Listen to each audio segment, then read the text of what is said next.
Hello, hello, hello. Welcome back, my beautiful empresses. I'm Sarah King, your host of Embody Your Empress. And today we are welcoming a wonderful, inspirational, amazing woman that I have seen speaking live on stage. And I tell you what, I was in the middle of a massage at the time and my head popped out of that massage chair. And I'm like, I've got to hear what this woman has to say.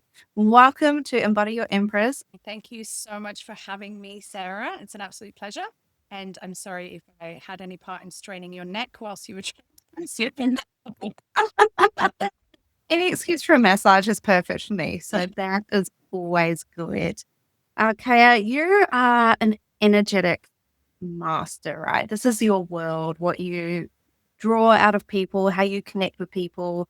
You bring them into their soul guidance and you help them align with energetics for success, not just for business, which is what automatically my mind goes to when I think of success, but also for life in general.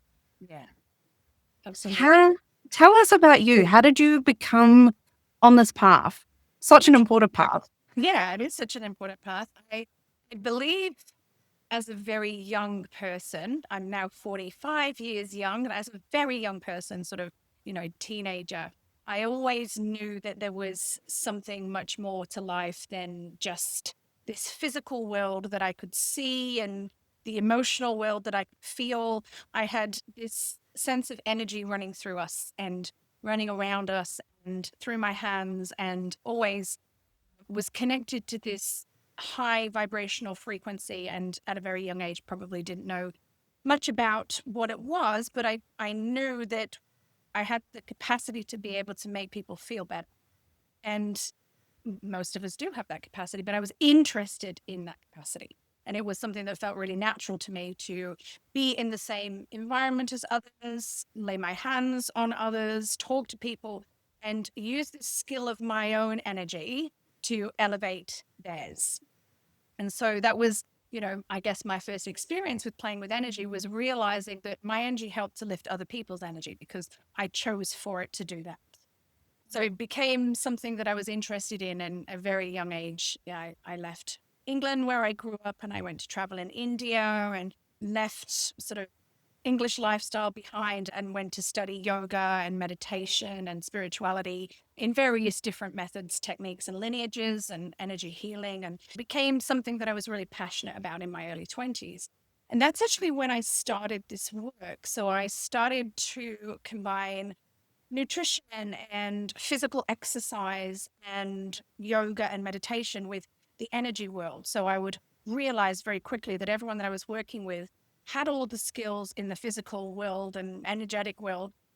The emotional body, I always felt needed healing. It was always the area that I kept coming across. Everybody was stuck. In those days, I used to do lots of personal training and life coaching and all of that. And this message that kept coming to me through spirit was you need to facilitate people to heal emotionally, and so that was how I started to bring energy healing into my world. And so everything I then did as early as in my, early 20s, mid 20s would always incorporate energy as well. Whether it was the fitness world, the health world, coaching world, talking, it would always be somatic energy, emotion. And that's how I sort of cultivated this beautiful, successful business, which is called Inner Journey, which I've been running for the last 26 years, was with this energy first approach. And I think it just happened really naturally for me because it was something I connected to, but also everything I did and learned and was passionate about thrived on the vibrational frequencies that are available to us and that we can connect to. I see it a lot as tuning into different radio stations. So if we want to listen to a certain radio station, we tune into it.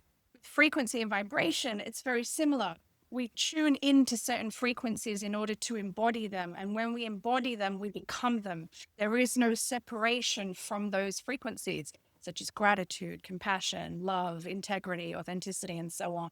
And so my service is about activating and facilitating men and women, but mostly women, but I do work with men as well, to connect to those frequencies within themselves so that they can heal the past, heal trauma, step into fifth dimensional frequencies, which is this space in which we live with love and honor and integrity, and actually thrive in their lives across the whole spectrum. And for me, you mentioned business. For me, it can't be one without the other. Your business will not thrive if your energy is not thriving. Your energy is what attracts people into your business. So in fact, we need to work on our energy first before we look at any strategy, because strategy won't hold or have results if we don't have the frequency to match the results we want to receive. So there's always been this drive to bring this energetic, emotional, and high vibrational awareness to the world so that we can live the best lives that we're here to live. And that's what I really believe, is that we are all here to have this very high vibrational human experience, but we might just not know how to do that yet. I think that just nailed it on the head, though, isn't it? We don't know how to do it. So, what is the best way? Because as you're talking, I'm like, I wonder with the men and women that you work with, what are the most common stuck points that you see? This kind of, I guess, if we branched off my business into two sections, I would have the work that I do that is really around physical, mental, emotional, and spiritual wellness for the individual. So those people that are attracted to that kind of work, they are in some kind of dysregulation, a lack of harmony, a lack of flow, maybe sickness, illness, or dis-ease. And so we will then work very personally with that person in their life, whatever it comes into the physical, mental, emotional, spiritual realms. The other work is the businesswoman. So the businesswoman who is not thriving in business or wants more, who is ready to see the truth that they need to work on their energy first. So when I look at these two kind of sections, there'll be different things that the main problems are, but most of it results to emotional trauma that is suppressed in the body. So in Indian traditional teachings, we would say the physical body is what you can see, the muscles, the bones, the tissues, the glands, the organs. And then the emotional body almost fits like a glove on the outer layer of the physical. And the problems that humans really hold on to and accumulate sit in the emotional body. Now, depending on your belief, they can be emotional inherited traumas that came from past lives. They can be emotional trauma that came from this life, that came from in utero, that you inherited from parents, your genetics, your blueprint. Doesn't really matter where it came from because they act in the same way. And when emotions are blocking the system, they are hard and stagnant and stuck. In Sanskrit, we have this word granthis. It's like a knot. And granthi means there's a knot between your chakras that is stopping your energy from rising up.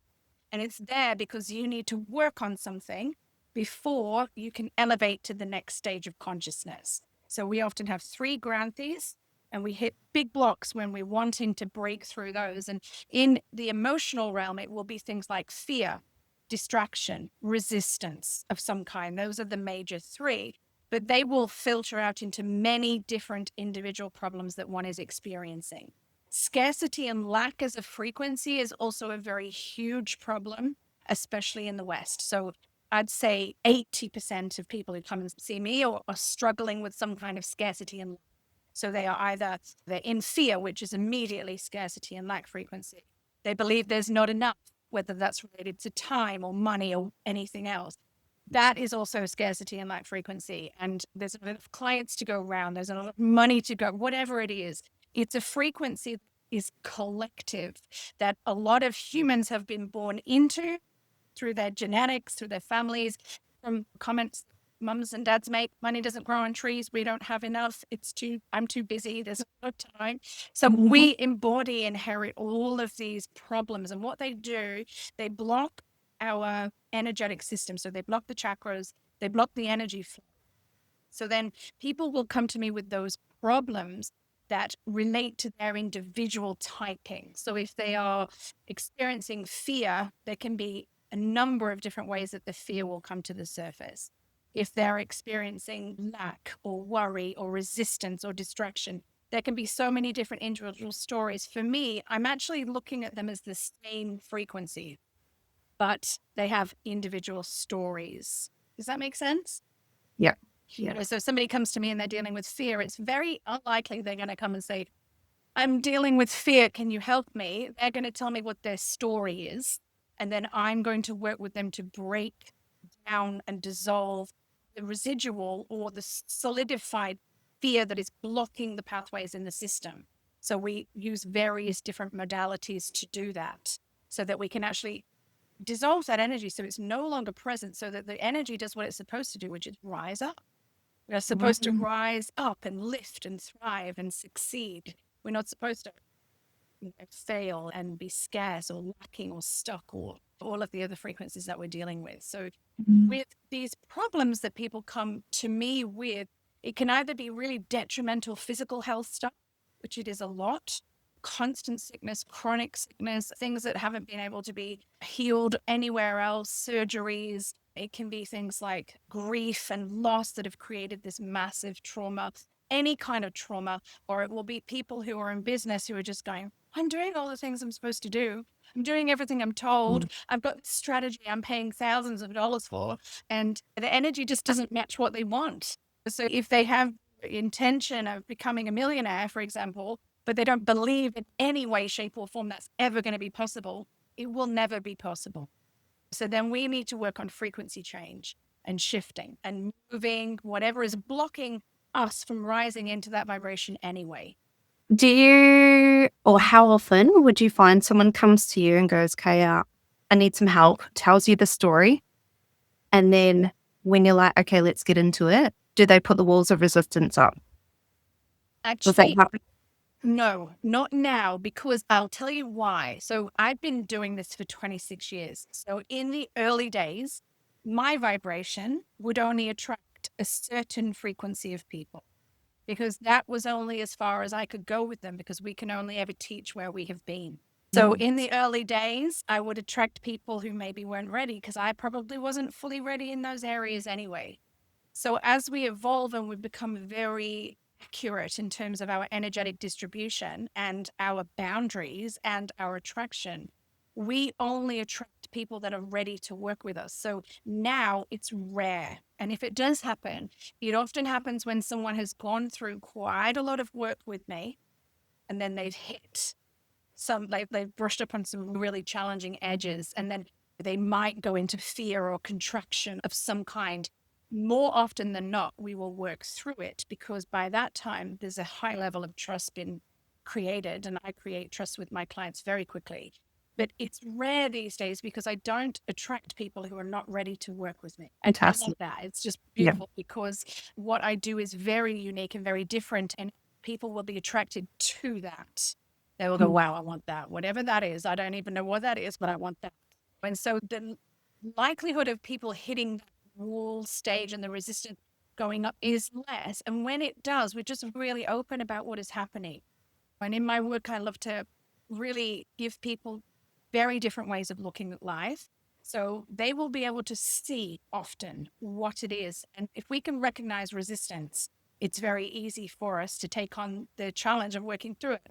We can't recognize it, it's almost impossible. So I have no fear of saying, this is resistance. Are you ready to work through this?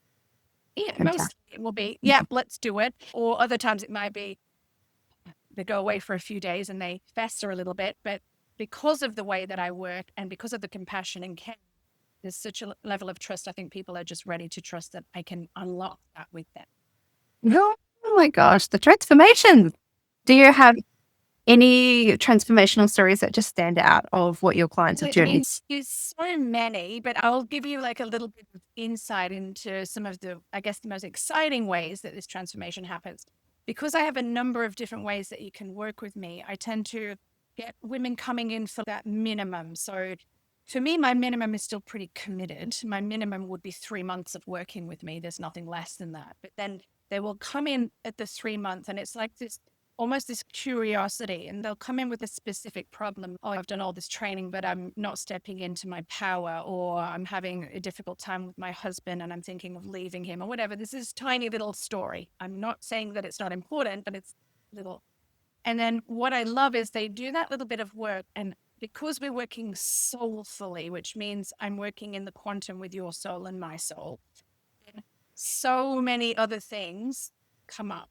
And it can be to the point that these women often forget what they first came through for, because all of these other situations will start to appear for them as we start to uncover opportunities and success. And what I love is that these women, they tend to then go into my year-long program. Then they come on retreat. Then they come to India. And then they apply for my mastermind and so on. And the mastermind is the highest level work that I have. And the transformation in that is just profound. We work through 7 pillars, the pillars of human existence, which are channeled by me. And they are birthed through my soul and very unique. And each month I teach these women about certain pillars. I'll give you an example. Could be something like alignment, could be something like trust, could be something like gratitude. We learn about it theoretically. I channel light codes, which are healing codes from other dimensions, to actually help the person to embody them. And then we learn ancient wisdom techniques like Kriya, meditation, yoga, mantra, sound, to embody them. And we do that all over a month. And the transformation that I see in this women, it blows my mind, to the point I'm not even finished in this mastermind with my 11 women that signed up. And 6 of them have already signed up and paid for the next one, which will begin next year, because they want to be in before anyone else gets it, because the transformation that they have is unbelievable, life-changing.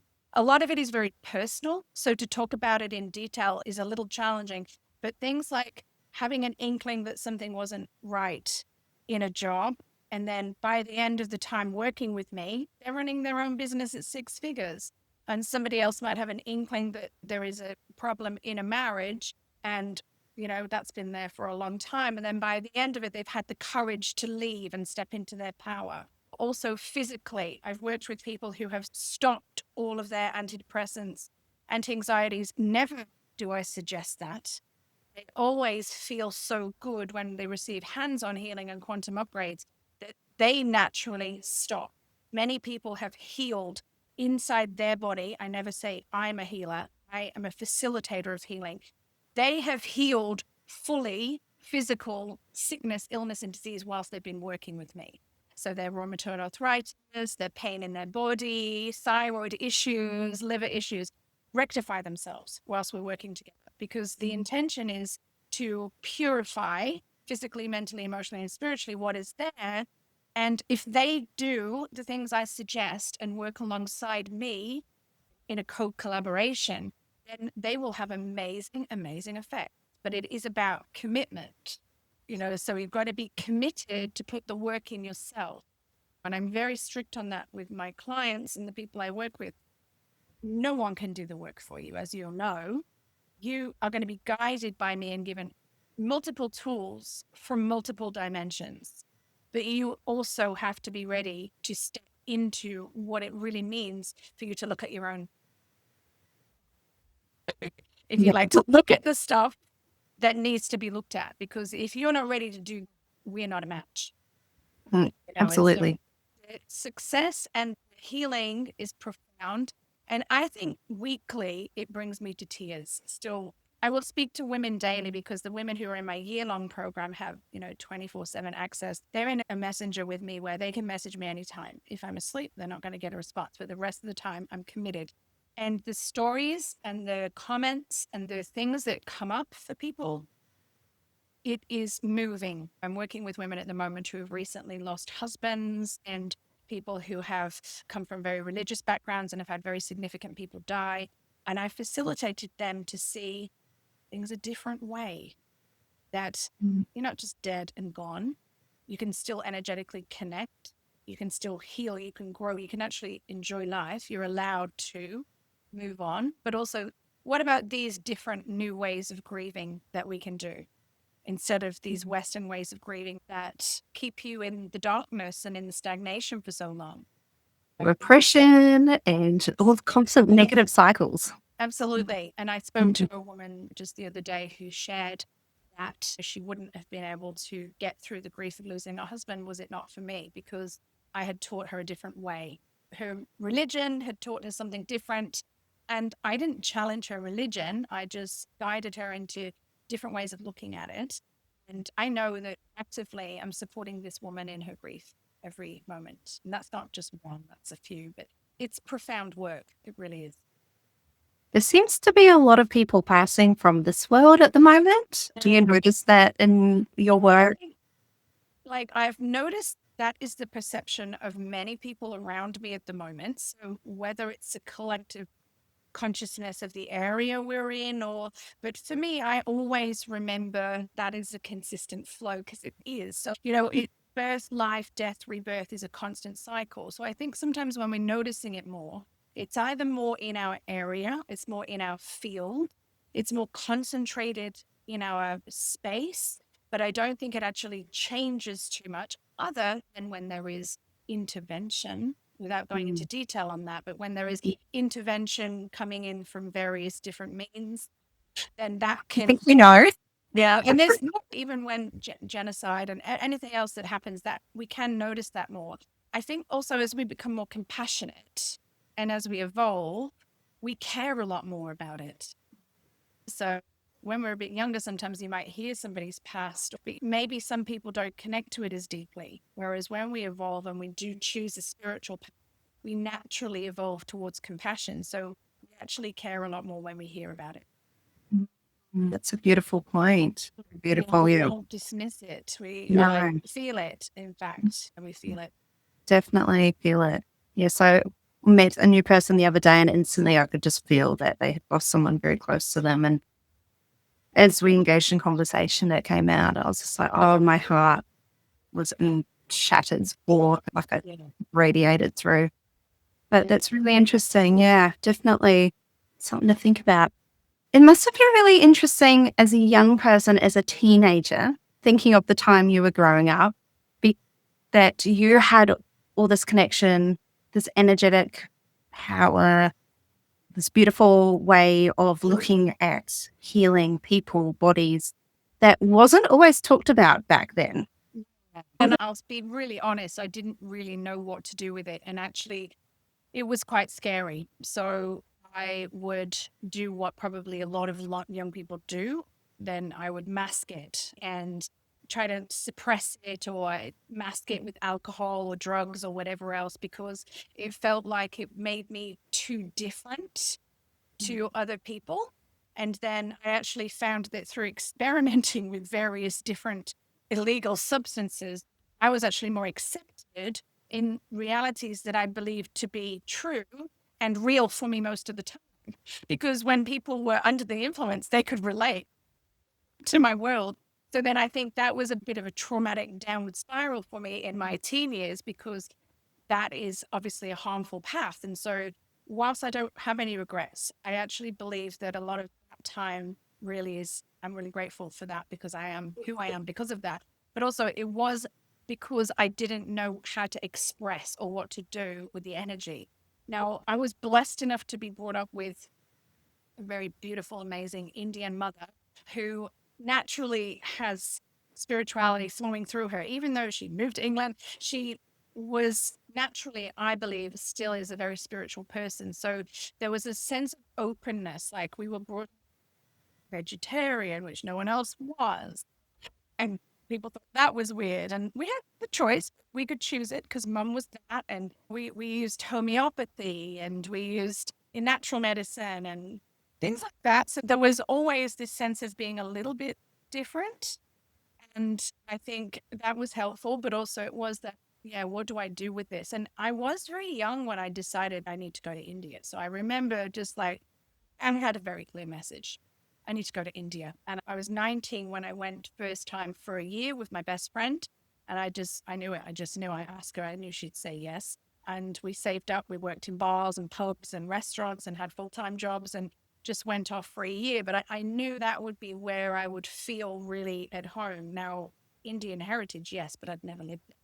But I knew that my spirituality and the way that I connected to the healing world was going to be accepted, but also elevated. And that's why I still spend a lot of time in India, because I can talk about everything and it's very embodied and understood. and I can bring so much wisdom back with me every time. But yeah, it was quite scary because I felt, how do you step into this living where I lived? And I think that was another reason where I went to India when I was 19. But then after that, I never moved back to the UK. Just went temporarily. Oh, Yeah, I went back for a couple of months at one period, but then I actually traveled and I moved around India, Thailand, Vietnam, and then came home for what I thought would be a stay, but it wasn't. I moved out to the Middle East after that and lived in Dubai for 14 years and then moved to Australia. And yeah, I've never lived back there because it did feel as if where I lived, what I wanted to do would be limited. So, an interesting journey. it's so important, like the physical environment we're around, right? It needs to be cohesive with that energy and that frequency, that vibration that we are authentic to and cooling in. Yeah. And at that age, I think when being the person that I was, there was too much temptation of going in different directions. And I think I was really clear. You cannot live in, you need to be in different. Wow. I love that 19-year-old Kaya was just like, this is the point, continue the journey, and that you just knew to follow it rather than getting distracted by the bright lights. And because you could have picked so many different directions living over in the UK. Absolutely. And I still chat about that with my mum, actually, who's still over in the UK. Like, she said, "Oh, I never forget when you were that age and you said, I'm going to India." And she's from India, but she was like, oh my God, and you just knew. And then she came out to see me when I was there and she said, when I saw you, I just knew that you are not supposed to be in the UK and that you are going to do something very different. And she was like, oh my God, she knows it so clearly. And I remember thinking, yeah, I really did. I really knew that I was going to take on this really spiritual path. I even remember one of my first ever yoga masters in India, who I studied like 1,000 hours, like over a year with this particular teacher. And he even said, because I moved to Dubai, and then he was like, you will need to get a proper job probably, and you'll do yoga in your spare time. And I remember saying to him, no, I won't. And he'd be like, but that's what most people do. And I was like, I'm going to do yoga full time. And he was like, what, really? I said, yeah, that's what I'm going to do. I'm going to do yoga. I'm going to do Reiki. And I can just remember him thinking, no, you won't be able to do that. No one can do that. And I remember thinking to myself, just watch me. And as soon as I stepped back into my territory, that is exactly what I did. And I never turned back. It was full-time energy healing from early 20s, full-time yoga, personal training, nutrition. It was always like, no, I'm doing what I want to do. I'm not going to do any other things. I'm not going to work for anyone. I tried that a couple of times and I don't like. That is such a powerful statement, though. Just watch me. I remember that vividly. Just like really resonates. I remember being 18 and I'd left high school early and gone and done a tape course. And I'd gone through some emotional things in the first couple of weeks. And the tutor came up to me and said, Sarah, it feels like you don't really want to be here. Like, it's not too late. You can still pull out now. And I was just like, what? I'm like, just because my boyfriend broke up with me and I'm a crying mess doesn't mean I don't want to be here learning this. And in my head, just watch me was the phrase that went through. And you know what? I was one of the best throughout the entire course, above average in all the assessments. And at the end of it, I'm like, here we go. The girl you told should leave. And that's it shows how harmful that can be, that kind of information in the wrong hands, because that's what suppresses people. And that's the trauma people are still dealing with 30, 40 years later, was that they were told they couldn't do it, that they weren't capable, and just shut down. Like, don't ever tell anyone else what they're capable of. It's impossible. I think everyone needs to be like, there's that whole movement of that's my truth. So I'm just going to spew it out onto everyone. I think everyone needs to take a step back and actually be like, your words you are saying onto someone else actually have an effect and can be taken on and can cause traumas. Speak your truth for you. But I'm like, there are some things that don't always need to be said. It can have such a lasting damage on someone. Absolutely. It can create such harm in their emotional body, especially depending where they are in their sense of growth. You know, like there's prime times in our life when we're extremely vulnerable, extremely impressionable, especially teenagers. And it can be so harmful to use words like that are based in opinion or judgment, because that is going to be the battle that somebody is going to take into everyday life. I often we'll be working with people in their 50s, 60s, 70s, and I use mind shifting techniques, emotional shifting techniques, and various different energetic restructuring and hypnosis and things like that. And often they're holding trauma from these flippant comments that have been made by others. Silly things sometimes, like you're not holding your scissors properly, or your artwork isn't good, do it again. Or when you're very young, like, you don't realize the trauma that has on people, the impact that they hold from what you said with your words. We have to be so careful with that, with vibration, because our vibration is really important because it affects everybody else. So then if we can just be in that sense of sovereignty and assert our power appropriately, then often very little we need to say to other people. Everybody needs to be on their own journey. Oh, I love that so much. We don't always need to be saying things to other people.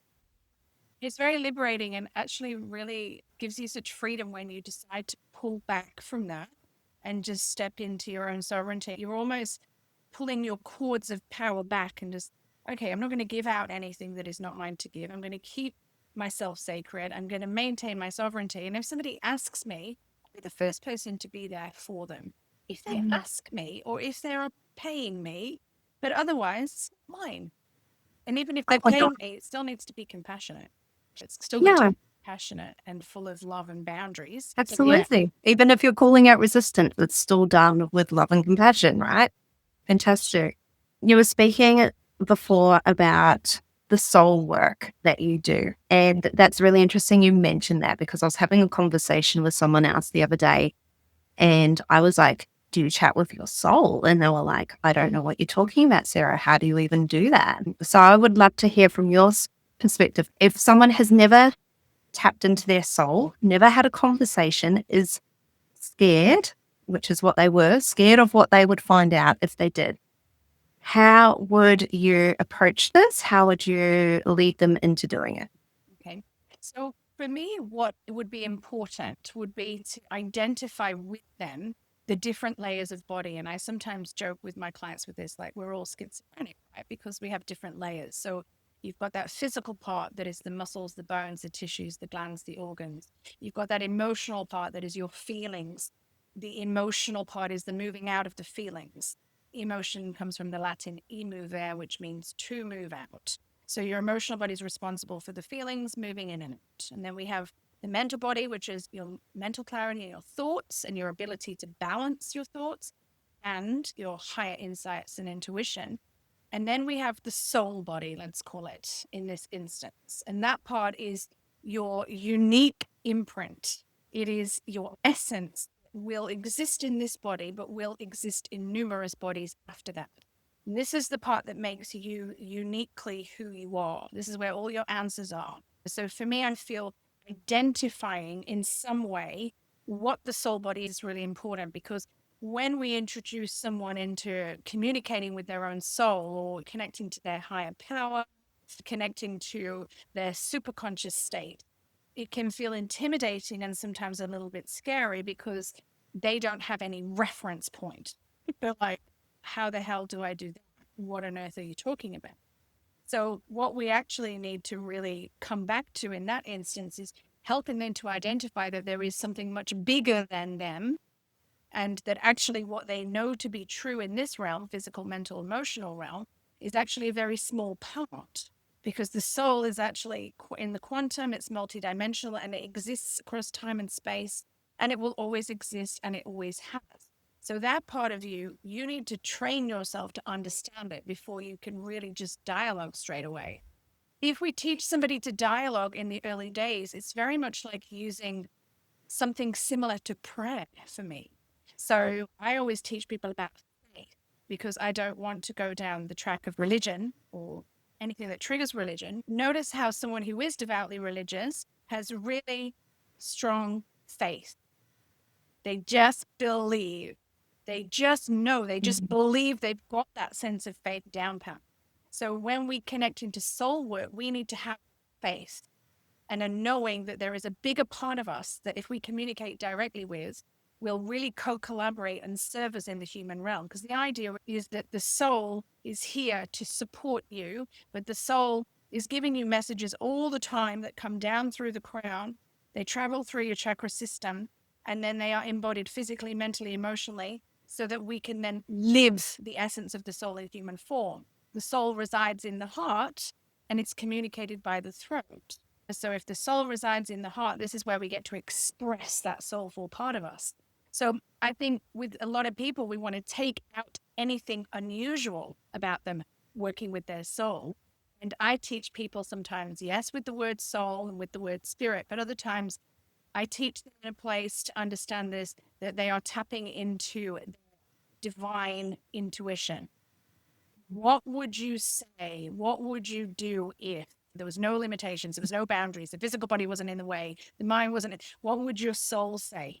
And it's so profound with people often because they just go, yes or no, or oh my, all of this beautiful, juicy stuff comes through because they haven't trusted that part before.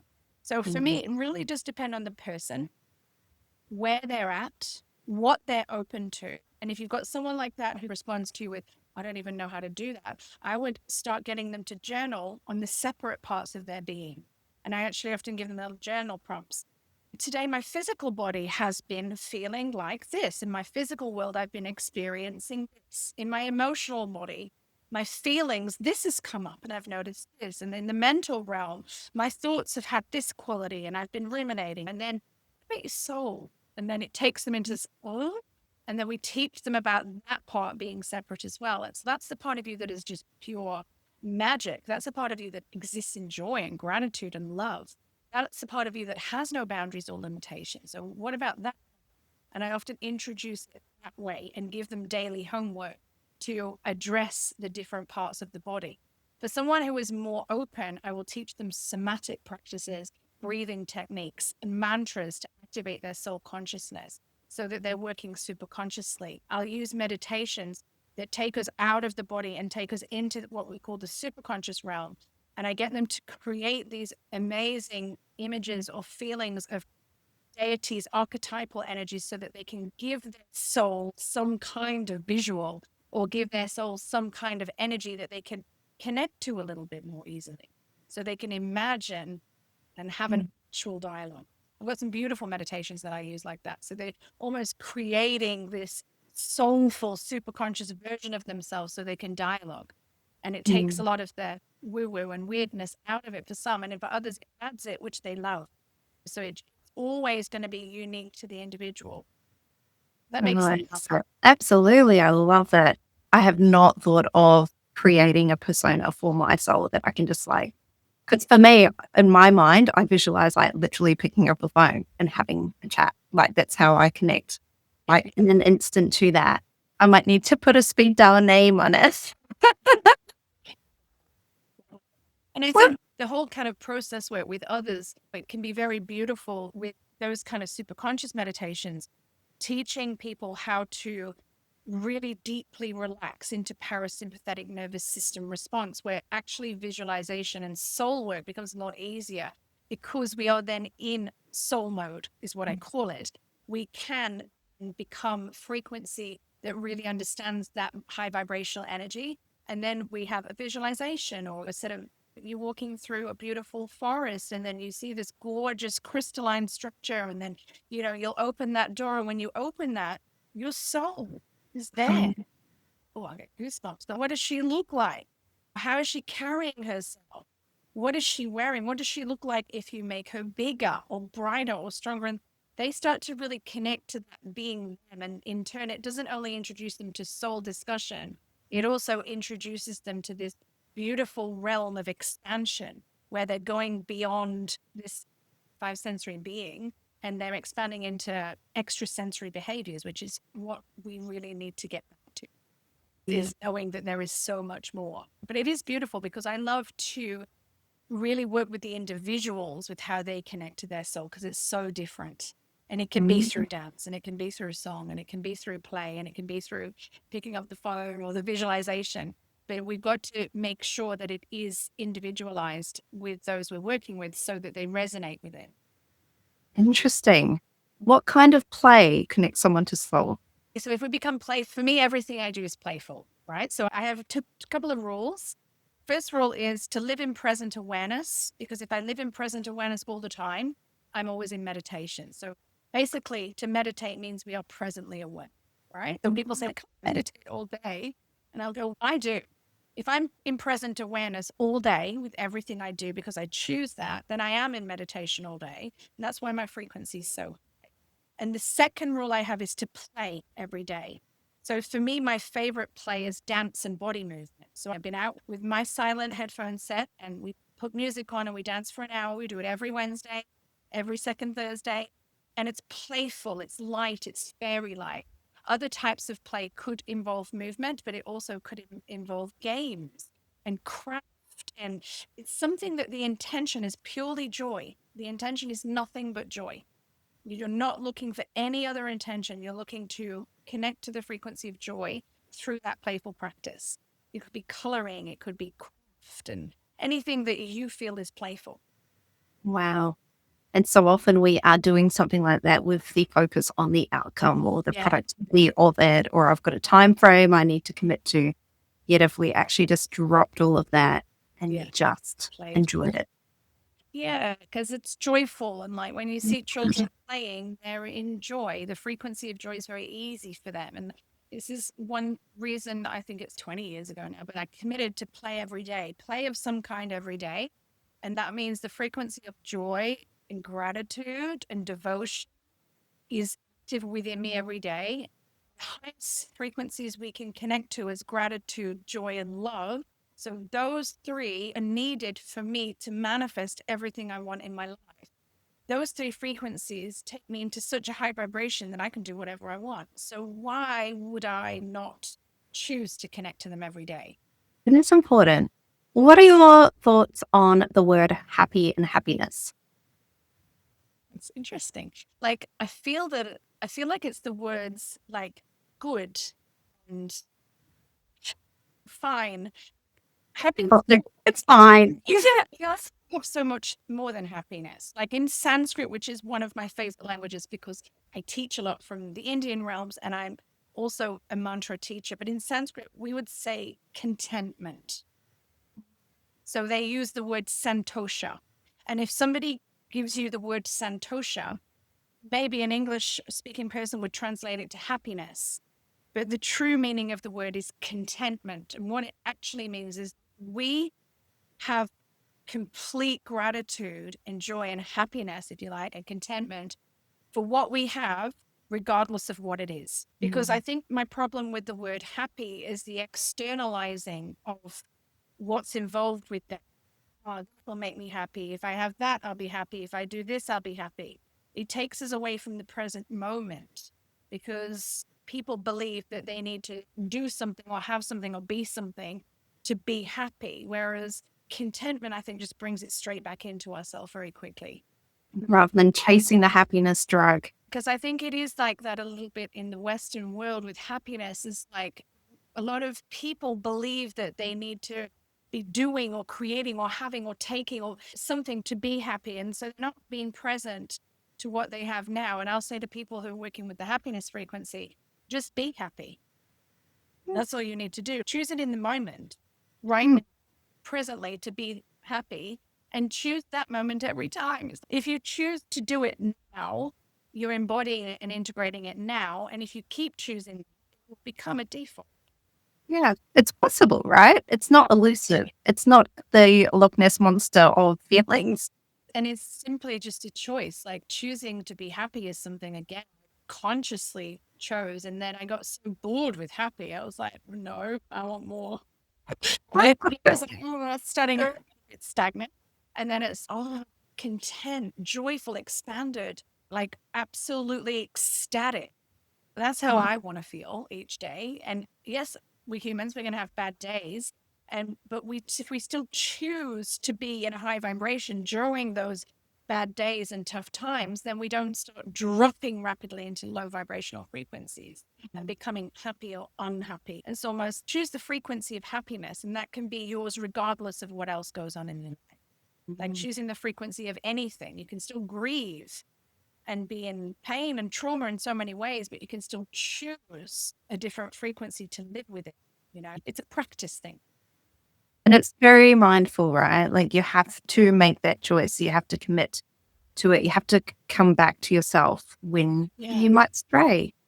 And be, Things that lift you, like if we commit to a handful of high vibrational practices every day and we make that our disciplined, committed practice, then those things will lift our vibration. So whilst the world spins around us and different situations change and we change and everything shifts constantly, we have a constant maintenance tool that keeps our vibration at certain frequencies, even when it's difficult. The problem is people throw that out of the window so quickly when they don't feel good or when someone else upsets them. Because someone else can't upset you. You choose for them to upset you or not. We can't blame everyone and everything else. We've got to commit that, okay, these things that I do that are joyful keep my vibration high. Therefore, I commit to them regardless. I might need to change them a little bit depending on how I'm feeling, but they don't get thrown out of the window as soon as life gets tough. and we can commit to so many different things in our lives. That is a choice to commit to something that grows you as a person. A lot of people commit to watching Netflix every night. A lot of people commit to eating certain meals every day. We are good at making commitments. I think there's a perception out there that, oh, we can't commit to something. It's a struggle to follow through and keep up a routine. But when you commit to growing your practice, that actually evolves you as not just the human, the evolution of that. It's such a powerful, magical thing. Totally. And I think what you just said there, people don't realize, do they, that when they've committed to those things that are sometimes harmful or negative or not actually serving them, they don't even see that in the realm of self discipline or commitment. They just say, oh, well, that's happening. But then what about if I try to commit? You're committing to drinking coffee every morning and getting up, rushing and throwing some clothes on, not eating any breakfast, scooting out the door, no movement, no exercise, no, whatever. You're committing to that. So what about if you commit to getting up half an hour earlier and doing some journaling or some exercise first, and that saves your life? What about if you do that? Like, It's this switch, I think, of the mentality around what commitment and self-discipline actually means. Like Indian philosophies, self-discipline is a very positive, very powerful principle. And self-discipline means that you choose, so Sarah chooses, Kaya chooses. We choose a certain set of things or a thing to do because it lifts our vibration and it serves our highest good. And we do it for the bigger picture. We do it because it helps us to live our best life. We might not even really like it, but we do it. So, say something like scraping the tongue or whatever it is, you don't like the process, but you do it for the highest good. You might want big, strong chest muscles and triceps. So, you'll do push ups. You might not want to do them, but you'll do the push ups anyway. And so that self discipline is you choosing things that you do for your highest good. Whereas when we mention self discipline, often in the West, we get this reminder and these traumatic imprints of external discipline where someone is telling you what to do at school or your parents or so a lot of people go, oh, discipline, no, and they just don't do anything that's self-disciplined because they're either in rebellion or they don't really understand it properly or it's got too many triggers for them. And self-discipline is a beautiful way. I see it as honoring the self, devoting time to yourself, whereas external discipline really need to even worry about it anymore. It's a different thing, self-discipline. mm, that's a beautiful way to put it. When I first spoke with someone who did like a 10-day silent retreat, my mind just could not comprehend. Could you do that? Like, how 10 days, no talking, no eye contact? And it was the discipline that was like in my head triggering off, going, can you commit to that? How can you do it? Oh, you wouldn't have to follow through, Sarah. You wouldn't be able to do that. And it just sparked. That you do it. I bet, yeah, I could do it. I definitely could do it, especially now. I'm like, but it was interesting in that moment. Like it triggered very negative talk within my mind, very limiting beliefs popped up. And I was just like, wow, that was so curious that was my first reaction. Like, I was like, that's amazing, great for them. But I'm like, to me, it was just like a whole different basket. So that brought up for you projection. So immediately you're projecting how you would feel in that situation instead of I guess, stepping into where they're at, which is always interesting because we have to be really self-reflective with that because often we step into projection or we want to. God, that would be hard for me. How do they do that? Is what we're really saying. But, I think honoring them for what they do, like Vipassana, which is the 10-day meditation, it's not easy. And it's not easy no matter how many times you do it. And it never really becomes easy. In my 20s, I did Vipassana a lot. I'm not attracted to it at all, but I do lots of other retreating. But Vipassana for me felt like a really important stage of my 20s. And it never got easier. In fact, I think it got harder and tougher the more that I did them. But it was still so profound in those last few days and so profound when you came out. And it was like awakening, many little awakenings every single time. Oh, wow. That's so beautiful. Well, what a blessing to be able to have those experiences. Yeah. Yeah. Now I'm drawn. I'm like, no, I don't need that. We Yeah. changed. We But changed. it's great. That's listening to the intuition, just following what's right for you. Yeah. Great. And Kaya, do you want to tell everyone ways that they can work with you? You mentioned retreats a few times. I know you run those overseas in very exciting places. Yeah, I run them locally as well. So I'll give you a few things people can sort of tap into. So I've been running retreats for over 25 years and mostly India, England, Australia. So right now, I guess the last 5, 6 years, I've been doing 2 or 3 in Australia every single year. And then India's been every second year or so, aside from that time that we couldn't travel. That made it a bit tricky. But in that time, I ran lots here. And now I try to do a couple in Australia every year and one overseas each year. So I've got coming up November, I've got Tweed Valley Hinterland, beautiful location, rolling hills, absolutely stunning. It's called the Soul Nourishment Retreat, and that is a retreat for women. And it's 3 nights, 4 days. It will be lots of sacred practices. So we'll be working with yoga, with meditation, with qigong, and with dance. And we'll be eating amazing food and rolling hills with this beautiful magnesium pool and lots of wildlife. It's a very stunning place. I just ran a retreat there in August and it's just gorgeous.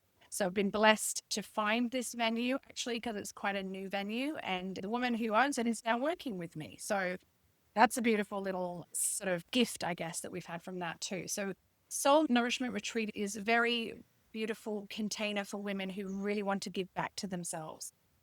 And for me, with retreats, everyone is welcome.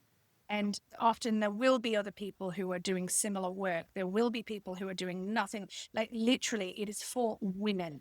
And I am so inclusive. And so at my retreats, you get all walks of life. And I love that.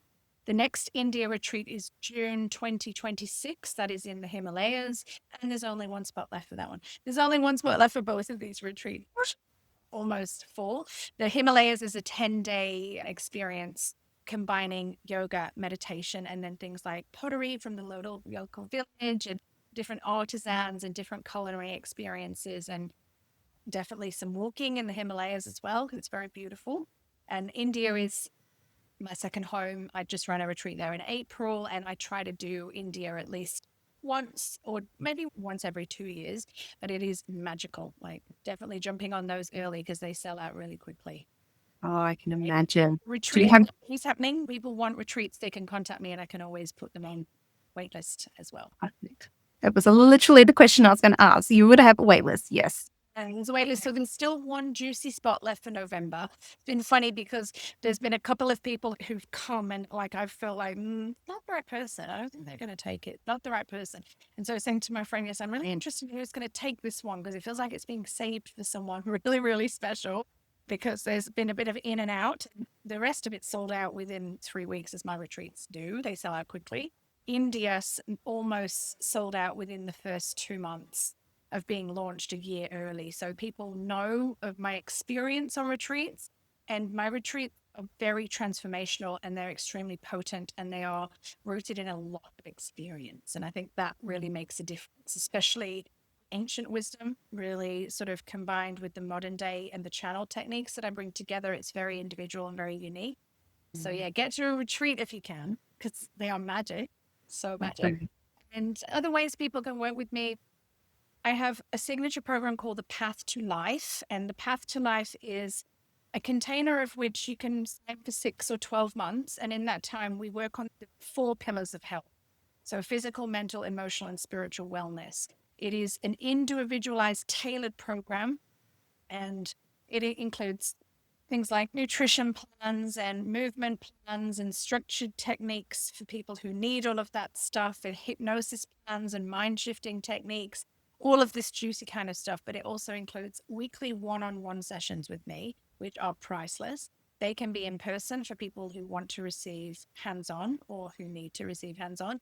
They can be online for people who are anywhere in the world. It also includes fortnightly group coaching sessions and weekly movement classes, which are held live on Tuesdays. A lot of people do this time and time again because they just want the most collective way of working with me. So some of the women that are in these, year-long programs, they just stay with me year after year after year. And I would love to mention this piece. That is because they want to keep thriving, not ever because they need it. They just go, oh my God, I'm getting so much from this. Can I just keep coming? And that is the only way I work. I never keep anyone working with me if I don't feel that it's benefiting them anymore. But also, I know that it's never ending, the work that we can co-collaborate and provide together when we work together. Those two programs the options are very, very, very popular. And then I also have smaller offering, which is like one-on-one sessions, and I offer a soulful business coaching program. So soulful business coaching one-on-one that runs for 3 months, 6 months, or 12 months. That's for people who really want to go energy first into their business. That is a no-brainer. If your business is stagnant, it's powerful, and it is so it combines soul aligned strategy, so individualized strategy for the person who's in front of me, along with energy techniques. So we'll be working with lots of different parts of the energy realm that I provide to make sure we are healing, we are growing, we are thriving, we are focusing on what we need to focus on in the individual that is blockage or imbalance. The last offering, I guess, is the mastermind. So the Soul Ascension Mastermind. Normally, this is not normally available to somebody who hasn't worked with me before. However, there are exceptions when I know where people are at, because it's a very high level, high frequency mastermind. It runs for 7 months, normally once every year or once every second year. And it is a 7-month container for women who are like ready for maximum expansion across all areas. And that is just, there are no words for that. It has to be experienced, but it is a powerful container of women who come together to do part of this work. So it is a mastermind. We're all working together. And then they have individualized sessions with me as well. But it is so absolutely powerful, like I mentioned to you earlier, that generally people just go, can I do the next one? And that's what's happened in this one. I've got 2 women in this one from the previous one. I've just got 6 women signed up for the next one. So they want more, because that's how I really design them, is that it's about you just getting so much that why would you want to stop? Why would you? And when you're surrounded by other high vibrational people, like it just magnifies everything that you are doing within as well. Yeah. I mean, these sisters in this current mastermind, they have built such a strong circle. We did a retreat recently to mark almost the end, because we've only got 2 weeks left of this one. And the sisterhood, the connection, the friendships, it's soul family. And I think it's blown them away. I don't think people really believe or know when I tell them the connections that you have in a mastermind will be friends for life, because you are doing such deep work together.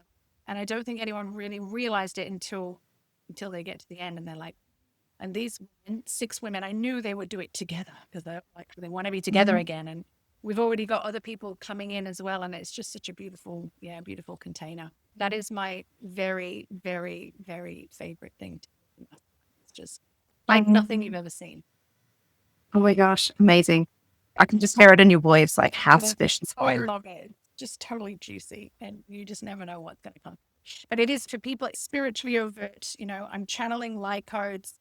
I'm delivering light language. I'm teaching embodiment practices. So there's a lot of, you need to be ready for doing something that is going to take you out of your comfort zone. It is going to expand you into multidimensional behaviors. It is going to bring you into these high frequencies where you're really going to change your life. So you've got to be ready. Life changing, all right. Yeah. Wow. Thank you, Kaya. Do you have any last words of wisdom that you would love to share I, with the audience? yeah, I'll share with your audience with what I would say to people and women all around. It's just like, stop waiting. I've seen so many women, they're waiting, waiting for the right time, or waiting to have enough money, or waiting till they finish this course, or waiting till they get this training. Just don't wait, because it's not how the universe works. The universe never supports you if you wait. The universe supports you when you take action now in the present moment. So if there is something in the pipeline for you and it is inspired, we need to take action when it is inspired action, because it is the now moment that creates the magic. So if people are waiting for money, that's not how the universe works. You say yes, the money will come to you. And that's how abundance works. And if you don't trust that, you will never be abundant. So if you're waiting for the right time, you're not going to wake up one morning and just get this. It's the right time now, Sarah. It's the right time. Okay, you've got to do it. The right time is always now. It's just your priorities. So people need to really step in to that elevation and know that when they do that, the universe will always support them. When your truth is soul aligned, the universe always has your back and it can never fail. Whereas when you wait, you're not going to be supported. Oh my gosh, I love it. I just had the vision of, how you can name your alarm ringtones when it goes off in the morning. Just name it the right time. It's the right time. Like every morning you're like, it's the right time, let's go. Absolutely. I love that. Yeah, that's you can steal that. I'll share with you. Oh my gosh. It could be another thing that we can do, bring out some ring Right. new ideas. Oh my gosh. Light infused. Yeah. We're onto something there. We've got to edit that. But oh my goodness, Kaya, thank you so much for joining us today. Like I've had a wonderful time soaking in all this juicy goodness. Oh my goodness. The amount of times I got tingles. I'm like, feel it. And love that. Mm. Thank you Just so know much. when you are so welcome. And if anyone wants to connect, all of your details will be in the show notes. So they pop on there, click the link, and head on over to your world and engage. Wonderful. Thank you so much, Sarah.